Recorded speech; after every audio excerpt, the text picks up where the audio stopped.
It's about time that some people got the hint and have decided to leave. But are they shooting themselves in the foot?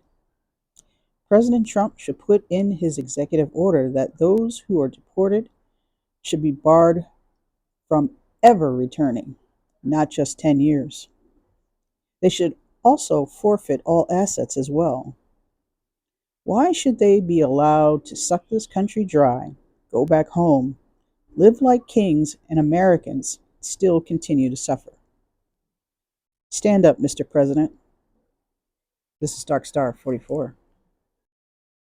Donald Trump's mass deportation plans are set to begin in major cities, but could face immediate backlash. Just last night, a San Diego county voted to deny aid to federal immigration enforcement. But News Nation is now confirming some migrants are starting to leave on their own, attempting to self-deport ahead of the second Trump presidency. And in the past few years, the U.S. has seen the largest immigration surge in American history, with an annual average of close to 2.5 million people, and that's just from 2021 to 2023. News Nation's Allie Bradley is live for us in Del Rio, Texas, with this exclusive. So, Allie, what more are you learning about these apparent self-deportations?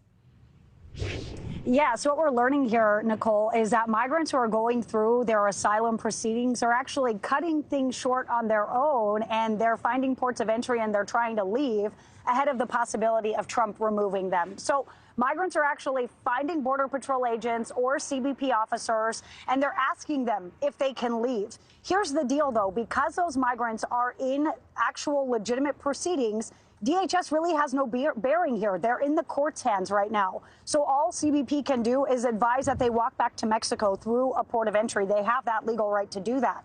Now, one man from Venezuela told agents that he was trying to get out before Trump gets in, and says that he heard there was an agreement with Mexico and Venezuela where they are actually helping to get people back to their home country. Now, Venezuela has not taken deportation flights back from the United States for nearly a year.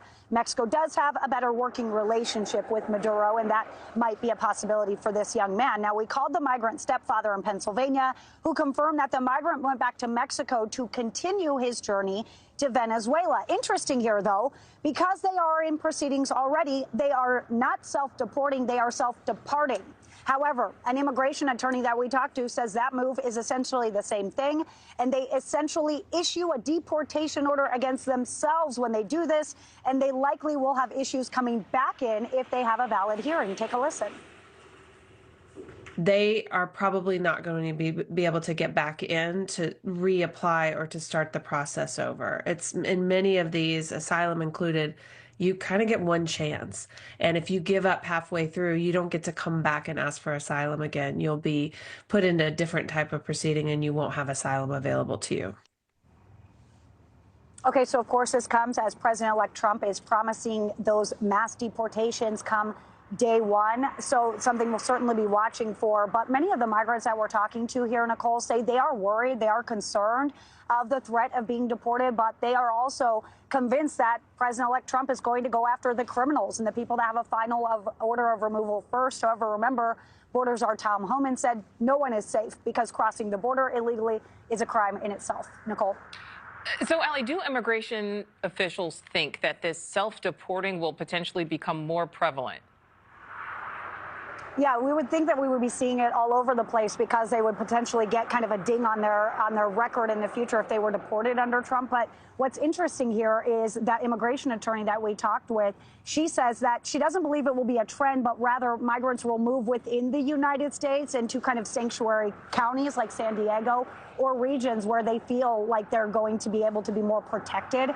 She said the idea of them self-deporting is not something that we will likely see a lot of because they do end all of their opportunities within the U.S. when they do that, Nicole. And of course, they're watching the news too, and they're learning right along with us, Nicole. All right, Allie Bradley live for us there in Del Rio.